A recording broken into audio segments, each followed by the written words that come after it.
Oui, shalom aleichem, mes chers amis. Honnêtement, je ne comprends pas le peuple d'Israël. J'arrive pas à le comprendre. Le 7 octobre ne leur a pas suffi.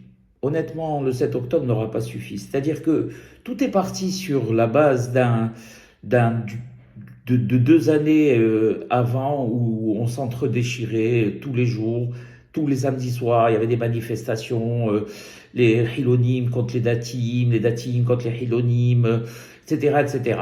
Il y a eu la catastrophe du 7 octobre.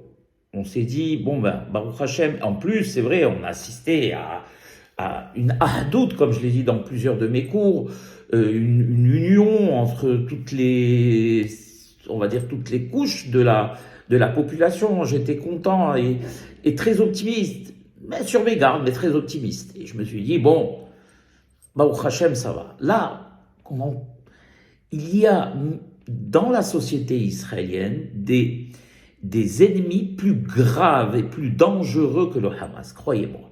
Croyez-moi. Et c'est la gauche, l'extrême gauche, wokiste, qui passe son temps à fomenter comment dirais-je, des putschs. On va appeler ça comme ça. Des putschs.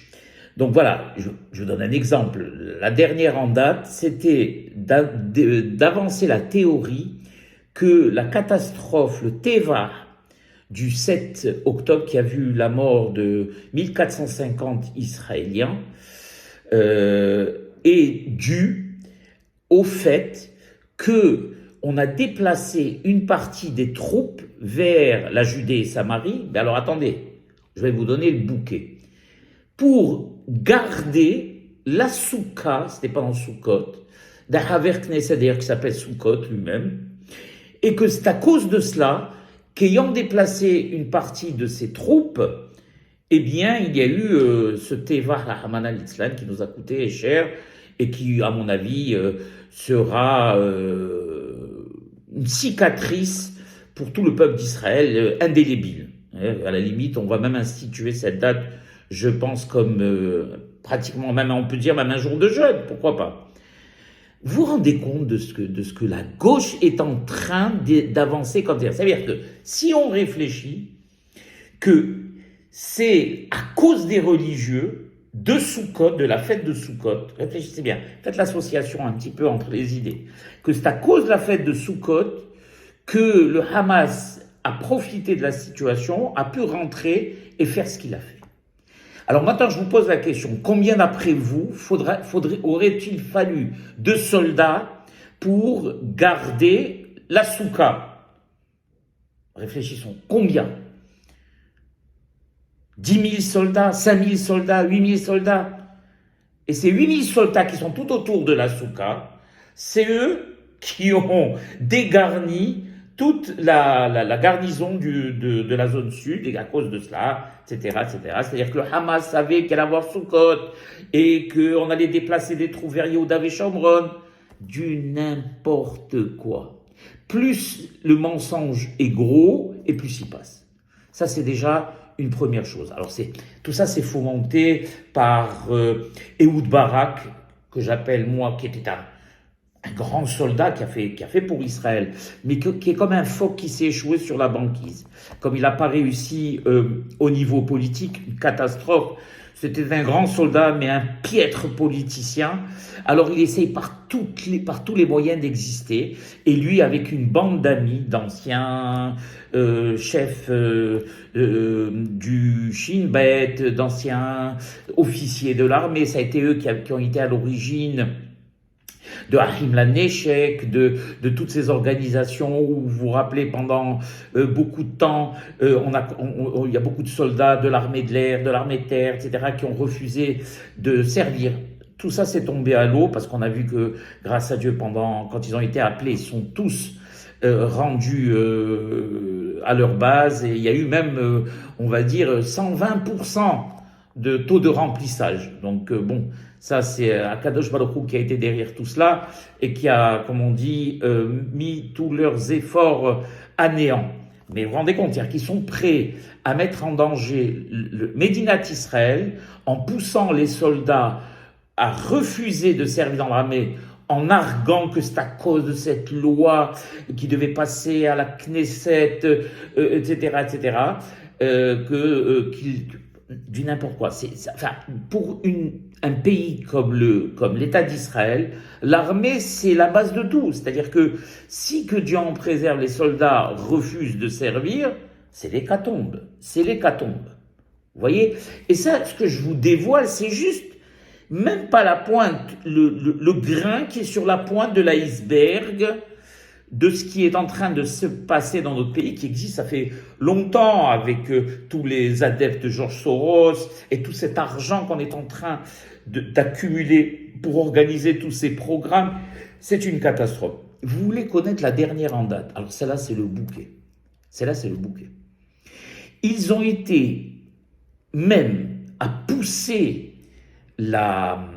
comment dirais-je, la couardise ou la félonnerie à aller chez les familles qui ont des otages retenus à Gaza. On imagine dans quel état de faiblesse, tant sur le plan moral que sur le plan physique, ces gens-là, les malheureux, se trouvent, puisqu'ils ne doivent pas beaucoup dormir, ou ne pas dormir du tout, ils ne doivent pas manger du tout, donc ils sont dans un état de fragilité psychologique incroyable, ils sont à la merci de tout le monde. Tenez-vous bien, ces gens-là, ces gauchistes, ces extrêmes gauchistes, parce que la gauche de l'époque, la vraie gauche, la gauche du Maharaj, a fait beaucoup de choses en Israël. De grands généraux sont sortis de la gauche. De très grands généraux sont sortis de la gauche. De très grands hommes politiques sont sortis de la gauche. Moi, je ne parle plus de cette gauche. D'ailleurs, même en France, c'est la même chose. Il n'y a plus de gauche. Il y a l'extrême gauche, c'est-à-dire l'extrême gauche, une idée qu'on avait de la gauche et qui n'existe plus, qui baigne dans le wokisme et qui baigne dans, comment dirais-je, dans des idées révolutionnaires de l'époque, les marxistes-léninistes, les trotskistes, etc., etc. Je ne vais pas rentrer dans... Donc, ils vont ils poussent ces malheureuses familles à aller manifester. Ils sont à moitié abattus, mais on les pousse à aller manifester, on les manipule pour qu'ils aillent tous les samedis soirs, voire tous les jours de la semaine, hurler devant le bureau du Premier ministre, accuser le Premier ministre. Moi, j'ai pas de sympathie particulière pour le Premier ministre, honnêtement. Bien que je ne vois vraiment pas qui, dans l'échiquier politique, pourrait le remplacer, pour l'instant en tout cas.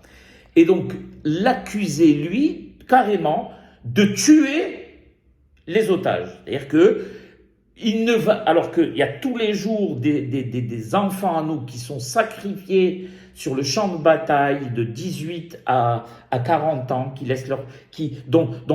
les familles ne reverront plus, qui font tout leur possible pour ramener justement ces otages. C'est quelque chose d'extrêmement difficile. On connaît un petit peu la capacité souterraine qu'a construit cet ennemi impitoyable. Et on veut faire croire qu'on ne fait rien, que l'État d'Israël a abandonné ses enfants. Tout ça organisé. Baruch Hashem, j'ai remarqué d'ailleurs qu'il y a de moins en moins de familles qui vont dans ces manifestations, etc., etc., parce qu'ils ont bien compris que de toutes les façons, il n'y a pas d'autre solution que ce qui se passe actuellement ne pourra jamais être réglé que par, malheureusement, la force. Donc je m'arrête là parce que j'ai pas le droit de dépasser 9-10 minutes pour que ça puisse aller sur TikTok. Et à chaque fois que j'en aurai l'occasion, on parlera, on essaiera de parler, Be'ezrat Hashem, j'essaierai de donner mon avis. Be'achem Shalom.